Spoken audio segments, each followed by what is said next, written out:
Hello, everyone. For those that are coming back for your second or third session, welcome back. For those that are just joining us for the first time today, welcome. This is class 3 of our first day of the APTConnect conference. We're so glad you're here. Again, as a reminder, today is all about our maintenance and service teams. And if you didn't know, October is Maintenance Appreciation Month. And so we think this is the perfect way to start off our 3-day conference is with our service teams. My name is Sloan Sorbana, like I said, and I just have a couple of quick housekeeping remarks for you before we go ahead and get things started. First of all, go ahead and jump in that chat and say hello. Tell us where you're joining us from this morning and let us know 1, 2, or 3. Is this your first class of the day, your second, or your third? A couple of other things is we are giving away a $50 gift card for anybody is a drawing. So at the end of this session, actually, we're going to draw from one of you who's attending live for a $50 gift card. And again, in honor of Maintenance Appreciation Month, at the end of the day, we're going to take anyone who attended all 4 maintenance sessions today and put you in a drawing for a $100 gift card. So we look forward to giving that to you. You deserve it. Couple of other quick housekeeping things. We are recording this session today and we'll make that available in the links and resources in this session. So when you go to the APTConnect platform where you got to search sessions and speakers, go to the class, and in there you'll find a copy of the recording of this session tomorrow. You'll find a PDF of the slides that Mark's going to use and also some really cool resources he provided for you as a follow-up to this session. So make sure that you check that out. With that, I want to go ahead and introduce you to our speaker. Again, he'll be a familiar face to you if you were in the last session, but this is Mark Kukro. He is a friend of ours from all the way on the other coast. He is an amazing maintenance and service team instructor. We've had the pleasure of working with him a number of times over the years, and we just really appreciate him joining us today. And with that, Mark, I'm going to hand it off to you. Thank you very much, Sloan. And hello, everyone. If you were in the earlier session, I'm glad to see you again. If you could just in the chat box, just let me know if you were in the other session. Just so is this our first session together or second? If you could let me know, that'd be great.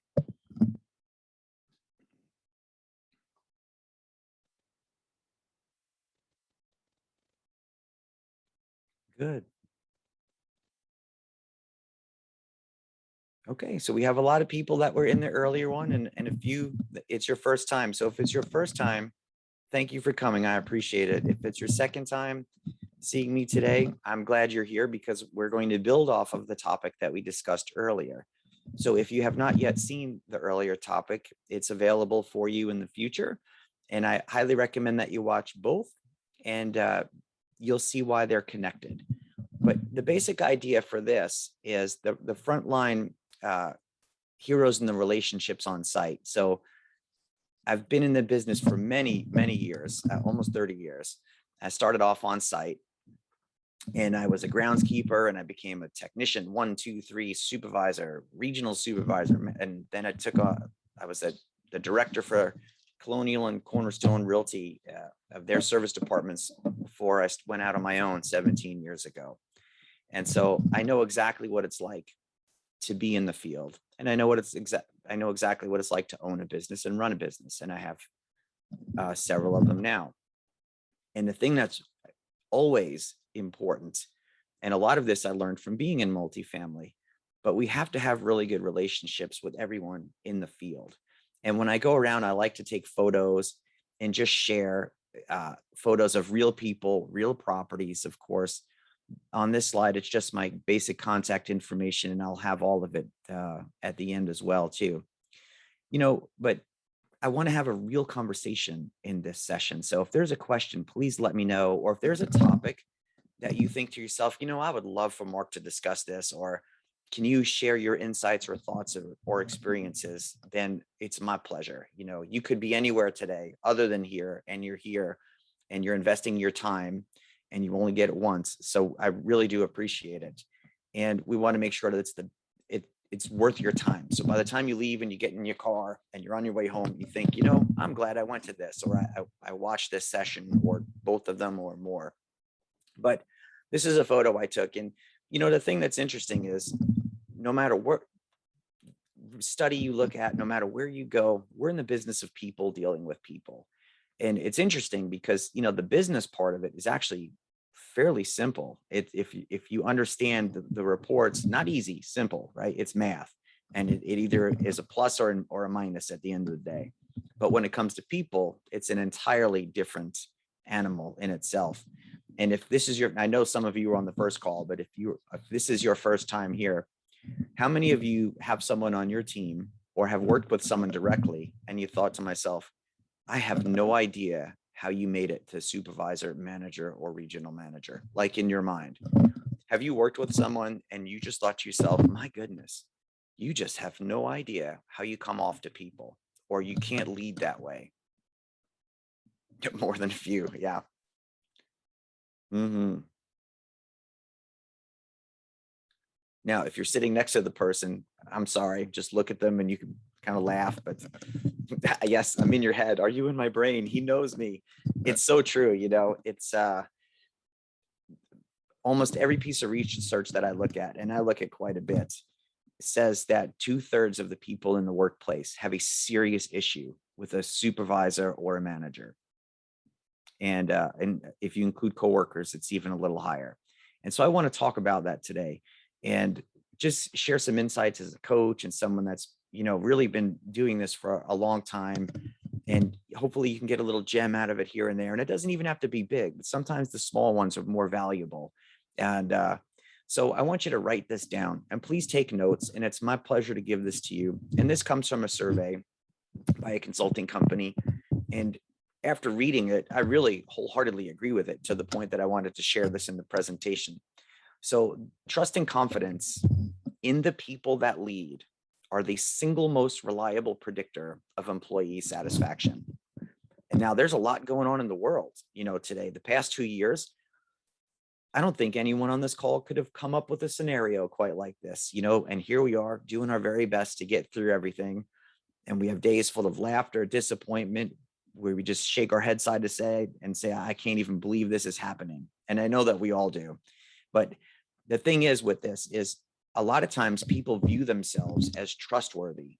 Like if you ask a person, are you trustworthy? Most people would say, yes. I mean, a few may say no, and they know it. But most people will say yes, but it's really not what you tell yourself. It's how other people perceive you and what they tell their coworkers or friends when you're not in the room. And that's really what it comes down to. Or years after they work for you, do they still say that you are a trustworthy person? Do they still say that you had confidence, right? Do they trust you or tell you they trust you because they work for you? Or would they still trust you and have confidence in you if they didn't work for you? And this is something that's really important, right? So please write down these 3 things here, okay? 3 critical areas, and we'll go over these. Okay. First one, helping employees understand the overall business strategy and where it's going. In other words, if you say or have heard the phrase, you're on a need to know basis, that is not a good sign from working with people in the field. Here's everything that I can tell you about how the company is doing. And this is how you specifically contribute to that goal. And, for anyone that's on this call, you hear it, but it's the truth. Is a groundskeeper is just as important to a company as a CEO. And we should be treating people exactly the same. That's how I was raised. And I don't know about you. And I've got some family stories I'll share with you too. But my grandmother used to say, all 5 feet of her, she had the saying, and she said, you don't need to come from wealth to have class. You just need to have class. You just need to treat people with respect. You don't have to have something in order to do that. And you'll be surprised how much success will come to you when you do that. And you take care of people and you look out for them and you tell them how they help, and you tell them when you're doing good together, and you tell them when you're not doing good together. But we have to let people know exactly how they contribute to achieving these goals and achieving these objectives.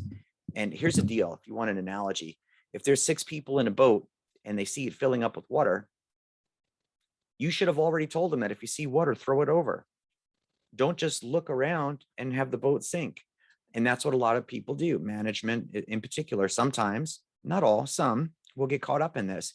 And they think that the withholding of information gives them some kind of leverage.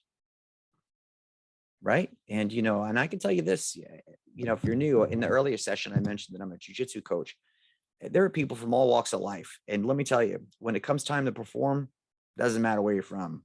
It's whether you can or you can't, and how well you invest in yourself, and how well you invest in your teammates, and how everybody knows how they work together and help each other get better. You want to surround yourself by the people that push you to be better, to be a better you, even when you don't like it sometimes, right?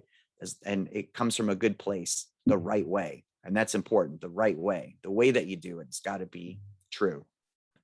Now, a couple of things here. Okay. So, how do we navigate through all of this? There's a few things. I want you to ask yourself this: am I a person that brings calmness to chaos? How many of you worked with someone that is just full of drama? You can just answer in the chat box.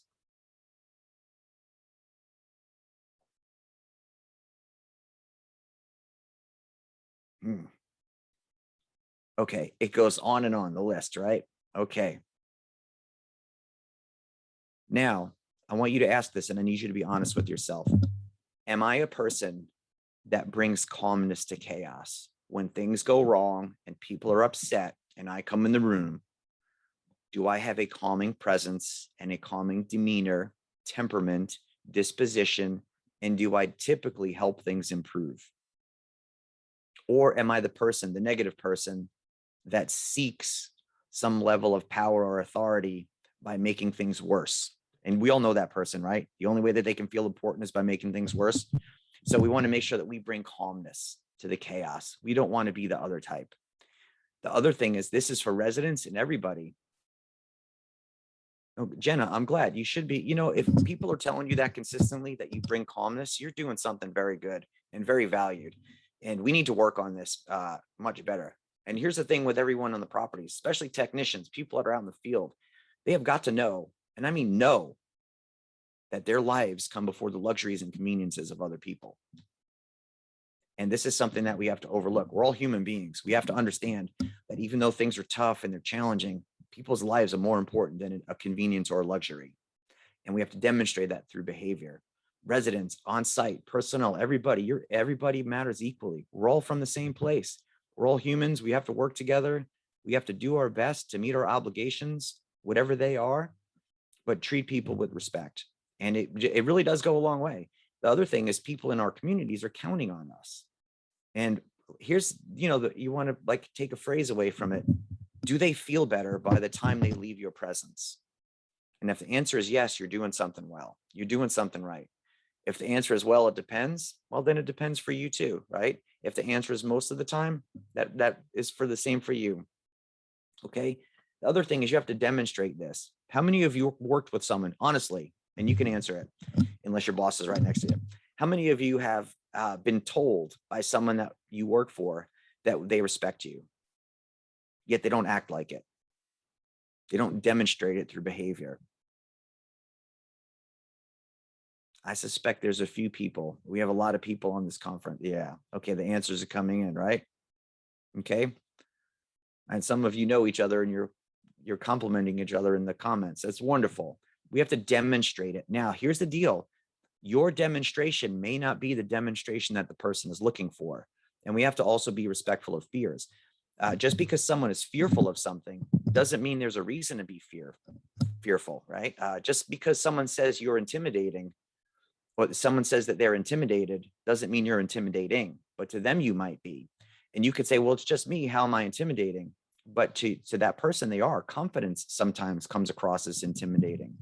And so, there's these things that we have to consider. Sometimes we come off a certain way, and to us, it's just who we are. But to the other person, we come off very differently. We also have to be solution oriented and not panic oriented. If there's one thing that people push too much in this world, is fear. Be fearful of this, be fearful of that, instead of solution oriented. And if you can focus on the solution and work on yourself and bring that sense of calm, you'll get a lot more done. And this is just navigating through things. The poise that you need. And if you want to write this down, purpose is identifying what you're supposed to do. The poise is how you behave through everything, the ups and downs. And your professionalism is how you deliver that. Poise takes time to deliver. That is not something that most people are just naturally gifted with. There are some, but by and large, most people need to work on that. And the only way that you work on being poised is being put under pressure, and being put under enough pressure to grow, not enough pressure to crumble underneath it. And then, of course, the professionalism. And I know everyone on this call can say right away that they've already encountered someone in the last couple of days that was completely unprofessional. And now, were we that person? And I hope not, right? So it's up to us to know that we have what the purpose is. Are we a poised person? Are we professional?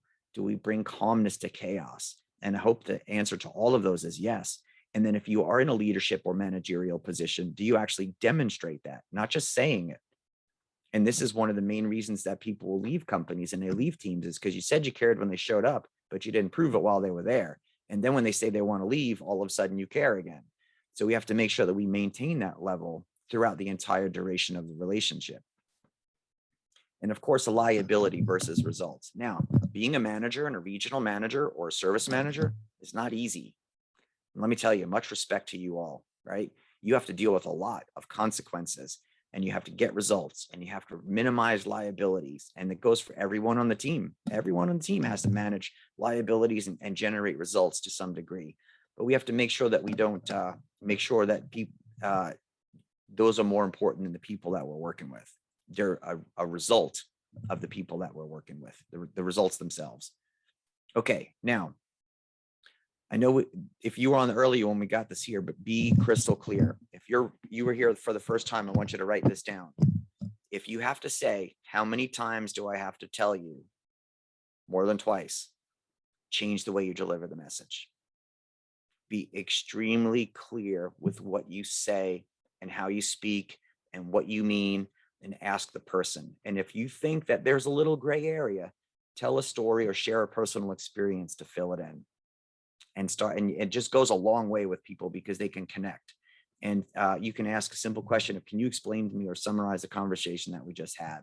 I want to make sure that we're on the same page. And you can also say, and you can try this, you can ask if it makes sense, or is there anything that I didn't explain well enough, or you would like me to rephrase? Sometimes people will say yes. Now, I'll ask you this too. This is a good lesson. How many of you on this call have kids? And I know if you don't, you were one, but I want you to look at someone that you know do this. I'm going to give you a little challenge. Okay, a lot of people. Twins. Oh, Phil, get this. I'm a twin. My twin has twins, and we have twins. So we're done, right? But good, twins. Oh, we have a lot of twins. Okay. All right. If you have kids, even if they're grown, you can do this. You can ask them, do me a favor. I want you to imitate me or us when we're happy for you and with you, and when we're not happy with something. And the way they imitate you is the way that you're perceived. And you may oftentimes say, there's no way that's me. That's how they see you. If you've been driving in a car with one of your children and they say something at a traffic light, like, would you hurry up already? You know exactly where they got it from, right? So the way that you speak to people in front of people and all of that is the behavior that you communicate that's acceptable, right? And I mean, how many times have you been with someone that spoke down to you at work, a manager or supervisor, and you're like, man, you just can't talk to me like that, especially in public. Like, if you want to disagree, fine, but don't speak to me like that. And the person very often doesn't care or just doesn't see why it's a big deal. It's a big deal. You always address people privately. And if you want to write something down, correct the behavior, not the human being. Correct the behavior, not the human being. And be crystal clear and ask for confirmation. Okay, now navigating needs. Let's go through a few of these, okay? You are important. Let me just say this. The fact that you're on this call means that someone cared enough to give you the time and resources to get here.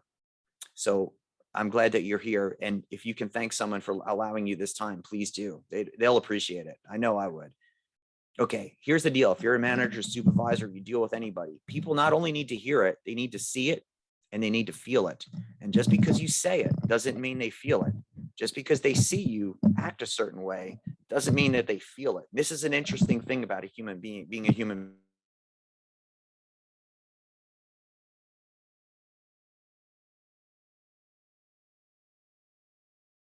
Appealed to. Otherwise, the message will fall flat, and it doesn't matter what you say, and it doesn't matter what they see if they don't feel it. And this is why a lot of times people say, we care about you. You know, we care about the relationship, whatever that is, business, personal, professional, and the person doesn't feel it. And because if they don't feel it, it doesn't matter. And so we have to make sure that people feel they understand all of these things, and your teammates are appreciated in different ways. It's not the same way. Well, this is what me, just because it means something to you does not mean it'll mean something to anyone else on your team. If you could write this down, please write this down. I want you to buy a book. How many of you have read the book, The 5 Languages of Love? Just type in the chat box if you've already read that book. Yes, yes, yes. Amazing book. Okay. Nope. Good. Go get it right away. Go to Amazon, find it, and buy it. It's amazing. Even if it's about children, you will learn a lot about the human beings. The workplace one is, yeah, the same thing.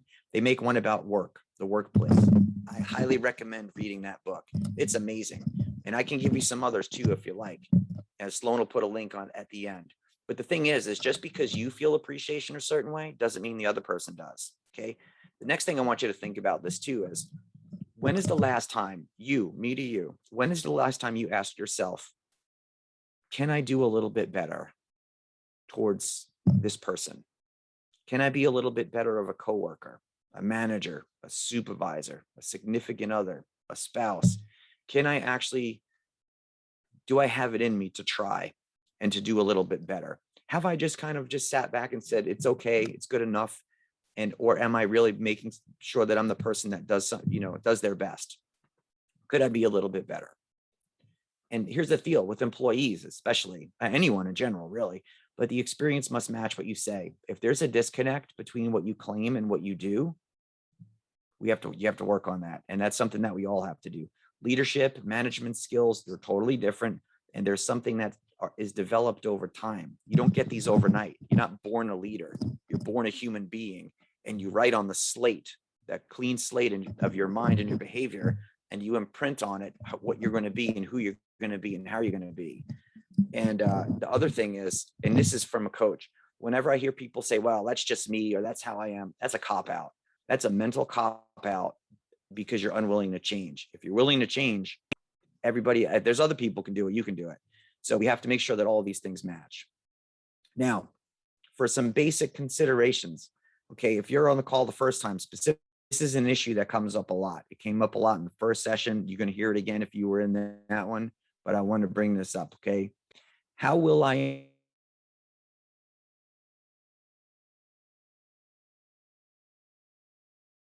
want you to text in this box specifically. And if not, I want you to go and think about this and act on something. Act on it immediately. How will I improve, or how have you improved mentally, physically, emotionally, whatever that means? What skill have you sharpened in the past 12 months? Can you please write in the chat box? Have you learned a new language? Did you read more books? Did you learn about a trade? Did you learn about managerial skills? Maybe some business acumen? What have you personally worked on to improve over the past 12 months? Good. Jen, thank communication, time management, leadership, listener. Very good. Patience. Patience needs to be learned, doesn't it? Time management. Good. It's nice to see things come up here. I'm starting to see a little bit of a theme.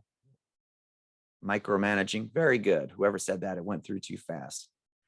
Keep working on these things. And here's the deal.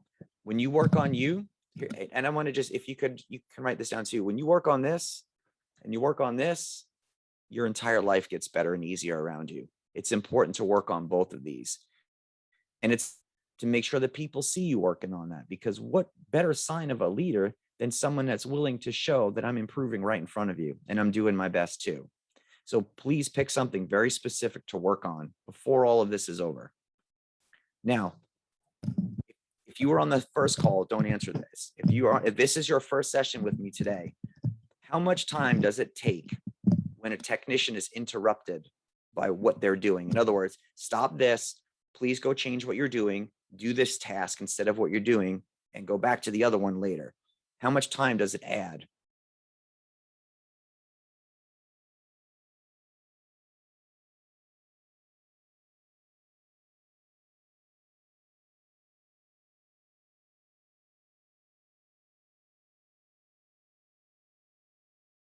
Okay, good.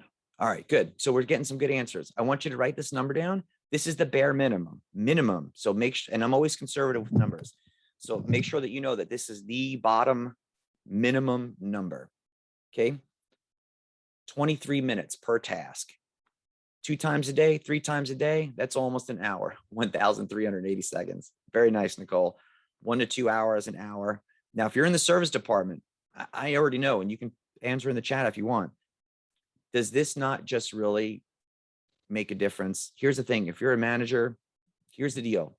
Please help us eliminate frustration, because when we keep getting interrupted and of course, react to an emergency, but when we keep getting interrupted to go do something else because a person just wants it or someone's being a nuisance, it adds 20 to 40 minutes, sometimes an hour to each time you do that. And if it's more than once or twice a day, it's very detrimental to the productivity and to the customer's experience. Plus, if it could be avoided, you're going to be known as the person that doesn't care, because if you keep doing it, no matter what you say, you don't care.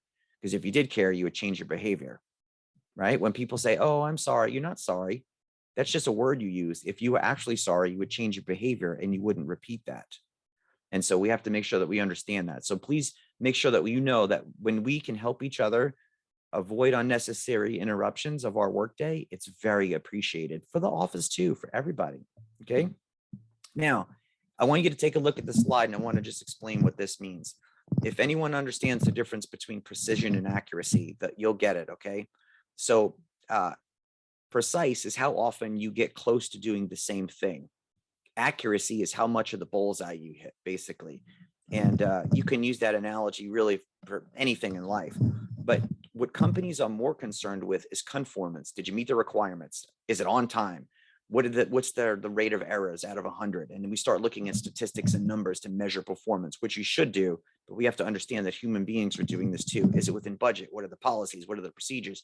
Do you have to wear a uniform? Do you have to wear this? Do you have to wear that? And of course, then we have performance, right? Is there value in the cost? What is the resident care? Here's the deal. Were you easy to deal with? How many of you would gladly give up time or money or a work environment to just work with people that were easy to deal with? You can put that in the chat box if you want. Would you give up time, money, or an environment just to work with people that are easy to deal with? How the answers are pouring in. Okay, it looks like about 85 yeses and 2 nos. Good. Time. Yeah. Okay, good. And you don't have to. It's okay. We can disagree and still go to have lunch. Most people, the overwhelming majority of the people on this conference, would give up something to just have people that are easy to deal with. So when it comes to service, if you want to write this word down, internal and external service, right? Customer service is not just about the people that live in our properties.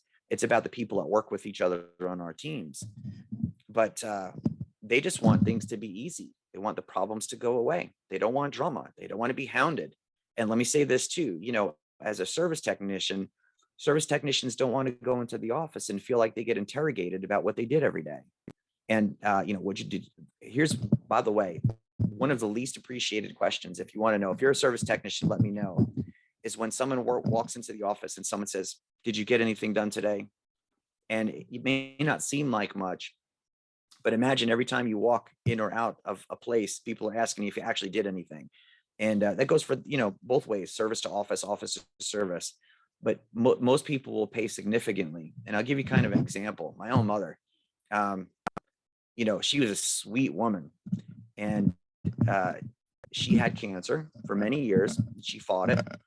And at the last couple of years of her life, she had a choice between 2 doctors. One doctor was just really rude and arrogant. I mean, obnoxious. Absolute bedside manner did not exist for him. And she could choose the second best doctor.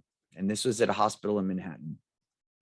And after talking with both of them, the first guy, who had a better record, supposedly, didn't really want anything to do with her. Was very dismissive, kind of rude, was cold, not personable at all. She went with the second best doctor. And the gentleman was nice and kind enough and skilled enough to add several years to her life. Most people will choose a doctor that will save their own lives. If they had to choose two that were close, they picked the one that's easier to work with. And even if that's not the true for you, it was true for her. And it's really interesting to see. So think about this, and where we fall with all of this. But the service that we have to provide is internal and external. And we have to make sure that we're always associated with people in the field. Now, can you please write this down? Okay. Here's the deal. When people talk with us, if you've ever seen these shows, how many of you seen the show like Restaurant Impossible, Undercover Boss? Have any of you seen those shows on TV?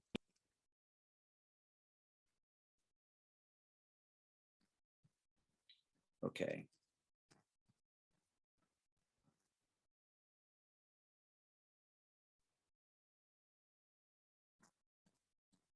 Okay, good. So if we have to boil down a lot of these shows, here's kind of the deal. You always cry. Yeah, that's a great show. What happens very often is the owners or the management, whoever it is in this particular case, it could be supervisors too, they tend to get disassociated from the field. And what I mean by that is people get caught up working in their business so much that when they go to the field, they really don't understand what people in the field need. And it's important to make sure that people in the field can communicate to everyone in the office what is needed, whether it's tools, time, things like that. But I have to say too, as someone that's been in the field for years, it is very wonderful. It is wonderful to know and to work in a place where you know that everyone on your team is looking out for you. And I know that many experiences, we've had bad experiences, everything in between. But when you can go to a workplace and you know that people are looking out for you, it's a lot easier to go to work. It's a lot easier to go the extra mile. And, if you're the type of person that is a supervisor or a manager, my grandmother had this saying, and she said, always make everything and everyone around you better. And you want to lift yourself and you want to lift everybody. And when it comes to teams, and I can tell you this as a coach, it's teammate, me. When you put the team ahead, everybody gets what they need. If you put a person ahead, nobody gets what they need from that person. And it's really kind of an interesting thing. But when it comes to training and it comes to development, your mindset is as important as your skill set. And we have to make sure that we communicate to people that we want you to be better. And if people need training, if people want, they need someone to talk to for a couple of minutes, they do. But when we knock on doors, we shake hands. The technicians in the field are the people that are making things happen and building relationships. And they're the reason that most people will stay after they go through the process of being welcome to the property. And everyone on the team is important. I see this big divide sometimes between like the office team and the service team. And it's interesting because sometimes people will say that they work together, and then you go to lunch and then half the people are on one side of the table and half the people are on another side of the table. And there's really not a lot of interaction between both sides. So anything that you can do for that will go a really long way. And it's important that we make sure people know how much they're appreciated, but how much that we want to invest in them too. So for example, we'll hear this a lot. Like, how many of you have worked with someone that just won't teach you anything because you think they fear losing their job or they fear that you may take their place? Have you ever worked with anyone like that?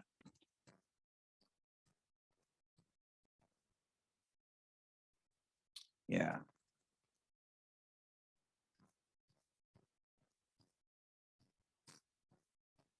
Thankfully, no. Well, good. I hope you never do.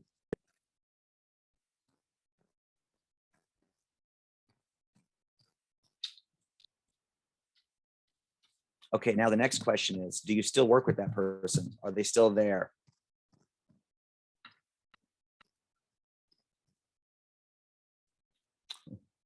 No, yeah, heck no. Okay, they usually don't last very long.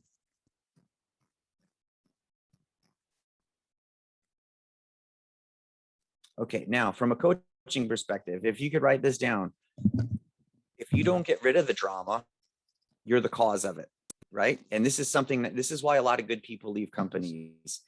And sometimes you could think, well, man, that's a little harsh, right? But here's it. And sometimes it's tough to do. And I understand that because I've been in these positions myself. But if you don't get rid of the people that cause drama, that are toxic, what will happen is you'll chase all the good people away that don't want to be in that company. And then all you're stuck with are the toxic people. So it's an interesting thing that happens because a lot of times you'll see people spend time with people that are causing trouble, making life difficult, having awkward conversations with technicians. Yep, exactly. Okay, Nisha, very good. Drama spreads like a weed. And here's the thing, and this is another saying, I love this saying, is don't water weeds, water seeds. Grow the things that you want to grow. And what happens is through leadership and management styles, you'll create this culture in a company and you will attract what you are. You'll attract the energy that you give off, not what you hope to be. And so it's a really interesting thing too. Like, for example, can you go into a company or on a property? You tell me, and within 30 seconds, can you tell whether you're welcome or not? –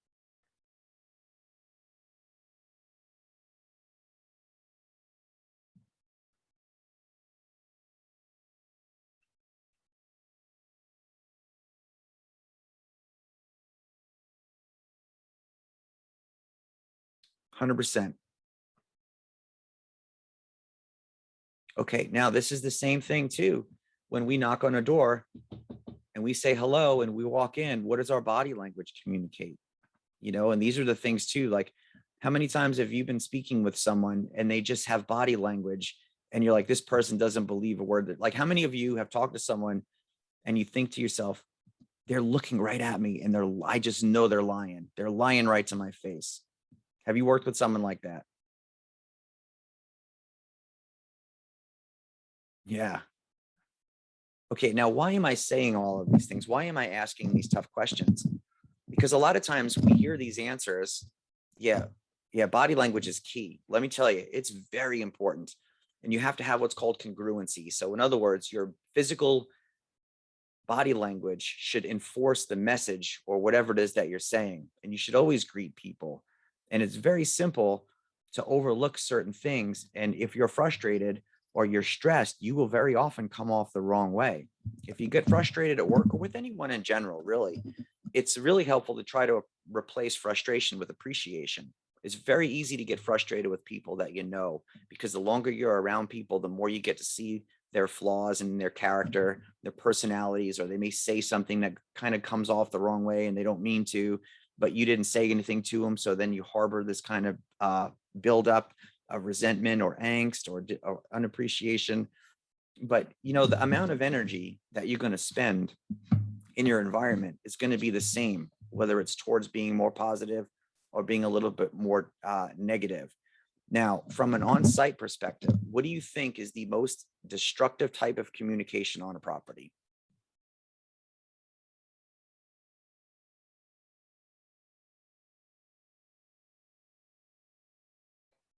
Okay, no communication, passive aggressive, dishonesty.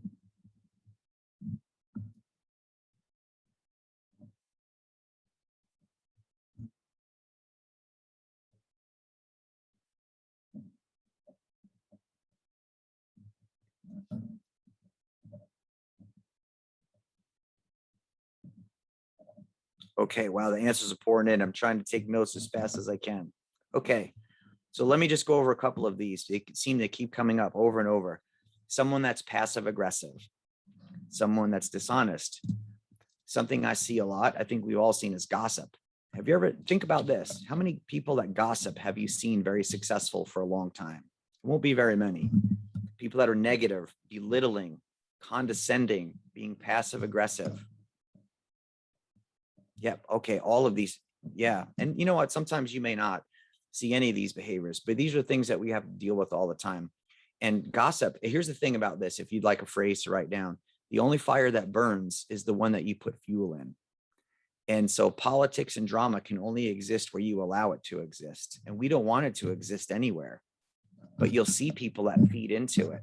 And the reason that people feed into that gossip and talking about others negatively and things like that is because it makes them feel better some way about themselves.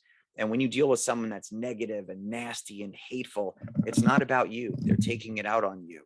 It's about how they feel inside, and they're communicating it and projecting it on you. And drama does love company. It loves it more than anything else. And when you are known as a person that doesn't put up with it and shuts it down, you're going to attract more positive people.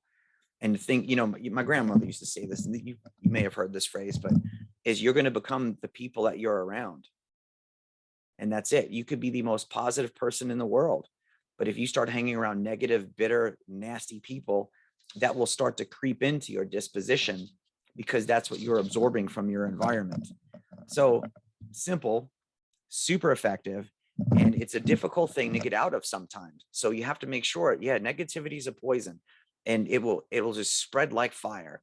Now, if you're the type, like, for example, have you ever walked into a room and you're in a great mood and you see somebody and you talk to them, and then within 2 minutes you're like, oh, you just sucked the life out of my day. Like, I was in a good mood until I spoke to you. Have you ever talked to someone like that?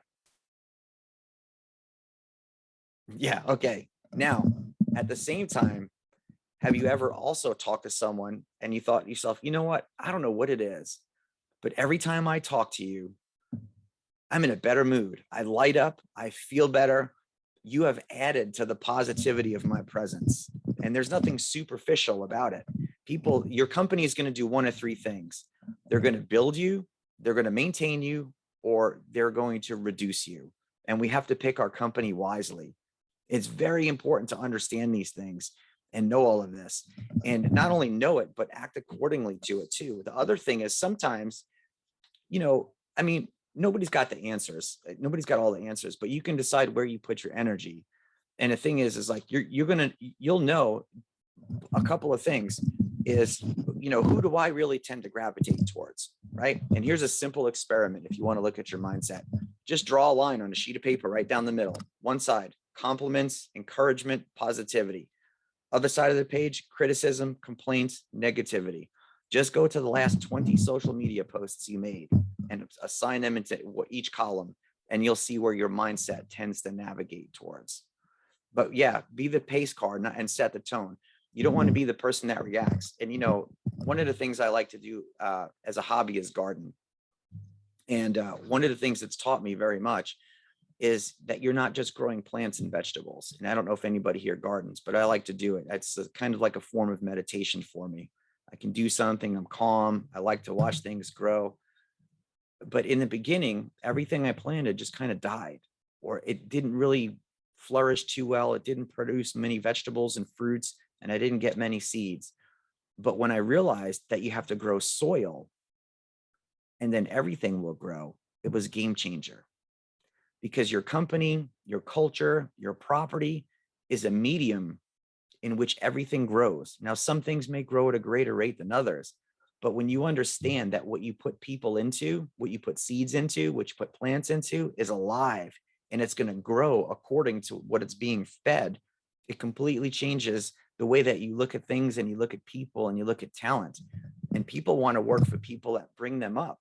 Like, how many you've worked for this person before where they don't want to teach you anything? Imagine saying to someone, I want you to reach your potential. I want you to be amazing at what you do.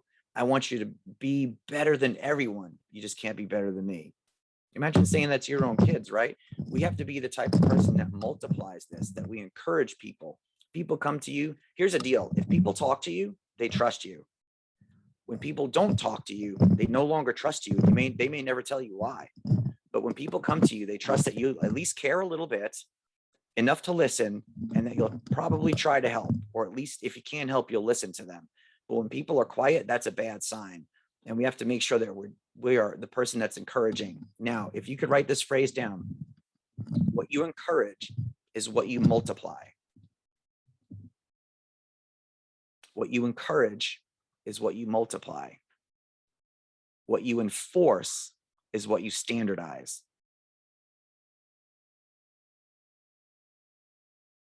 So what you encourage is what you multiply. What you enforce is what you standardize.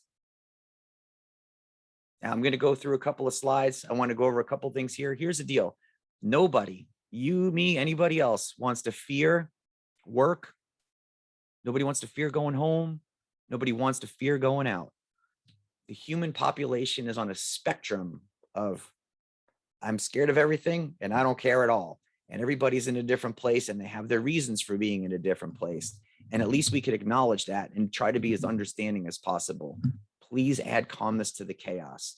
Your positive energy right now, you looking at this right here today, your positive energy is needed now more than ever before and any time that I can think of in life. And you don't get a second chance at living once. Make sure that you don't waste any time being negative, bitter, cynical, pessimistic. Be the person that's optimistic, encouraging, calming, the person that encourages people to succeed and is the person that applauds when their peers do something really well. And what you say is just as important as how you say it. True or false? If you even had a tone with your parents, you paid for it as a child. Imagine someone just kind of, you sense the attitude in their voice, and you may not know that you come off that way, but it's really very important to understand. Now, when is the last time you went to someone and said, you know what, I'm sorry for what I said. I thought about it and I feel like it might have come off the wrong way. And I didn't intend to say it that way. I didn't intend to do or have this effect or consequence or affect you this way. I was trying to speak my mind and it came across the wrong way. And I hope that you have that in you to do so. You will gain a lot of respect if you do. The person that is pointing at others, everybody knows that they're the source of it, right? So please respect the difference in other people, the opinions, the concerns, all of these things, and move with purpose. It's really interesting to see how many people can move with purpose, and you can just see them light up and they come to work with a zest and a zeal for life like nobody else. And everything they touch improves. Everywhere they go, things grow, people grow, mindsets flourish. They're successful in everything that they do. They're thankful for what they have. You could look at anyone in your life and find flaws. You could be in a relationship for 30 years and have both people think, you know what, you really don't know me. And that's just human nature because humans run deep, but you can really know somebody better than they know themselves at the same time. Now, a couple of things to consider, and this is what people really want here, is we love that you're here. This is what people want, is look, when you're here, my goodness, I am glad you're here. We can be completely different people, but I'm glad you're here. You're an asset to our team, and I appreciate it, and I appreciate you.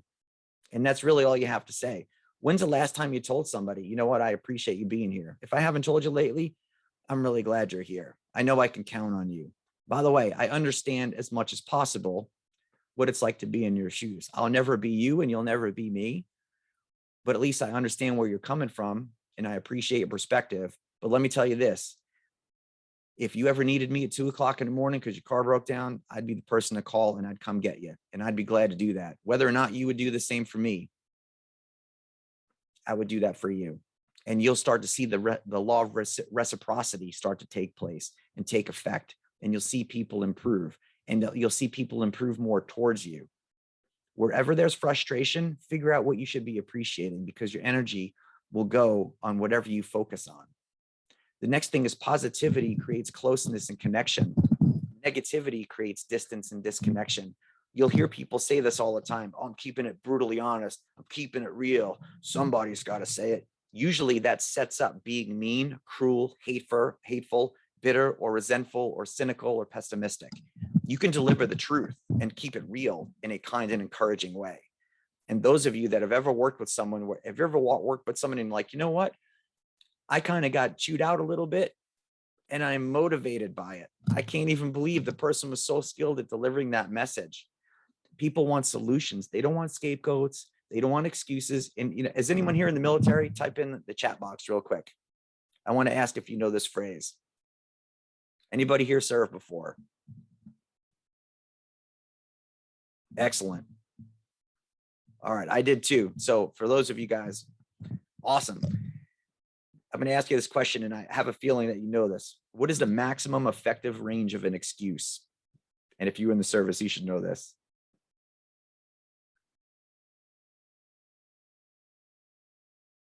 Okay, the maximum effective range of an excuse is 0. Okay, here's the deal with excuses. Nobody believes them. You don't even believe them.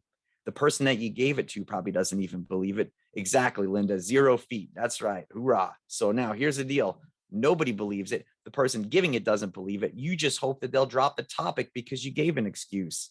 Don't give yourself excuses. Don't give people excuses. Be accountable for your actions, even when you don't like it.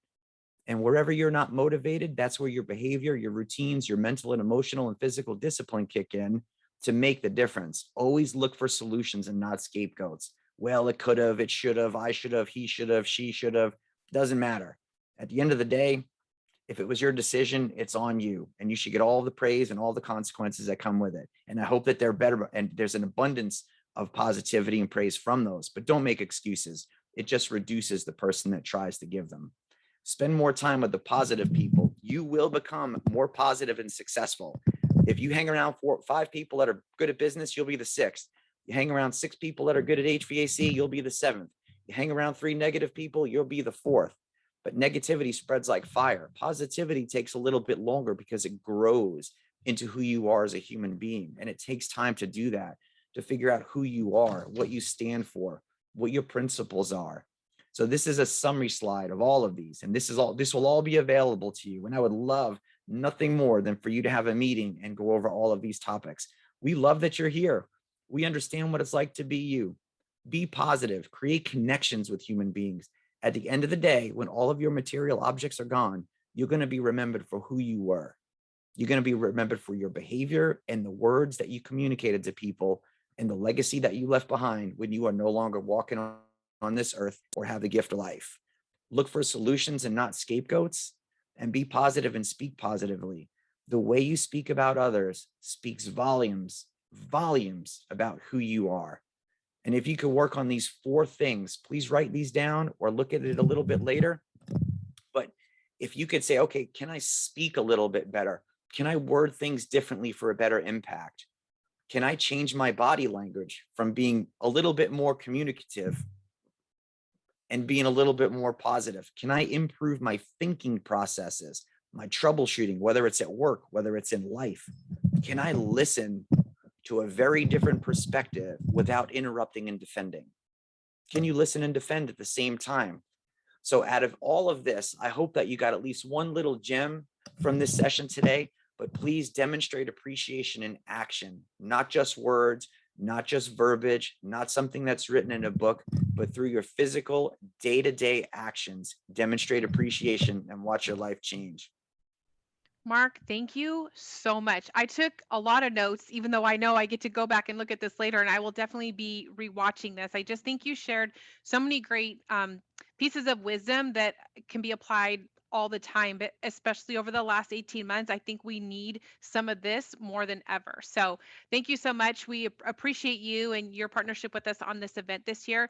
And like Mark said, a recording of this session will be available in the links and resources tab for this session tomorrow. A PDF of his slides, and then he's also thrown in a couple of other tools for his 2 classes that we have there for you. So Mark, thank you so much. For everyone else, we have our last class of the day starting in about 6 minutes. So you can go get a drink of water, freshen up your coffee, and join us here in a few minutes. Don't forget to fill out that survey of this session when you exit your browser. That should pop up automatically for you.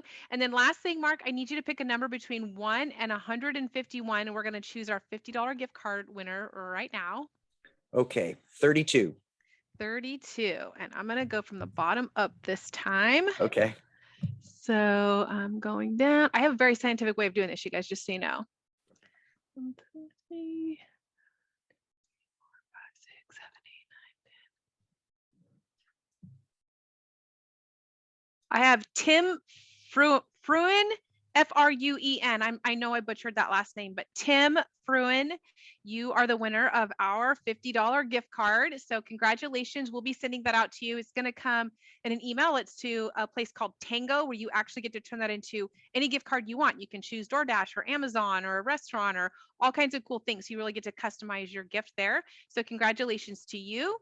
And I will see all of you in just a few minutes on our last session of the day. Thank you so much, Mark. Thank you. It's a privilege. Take care, everyone.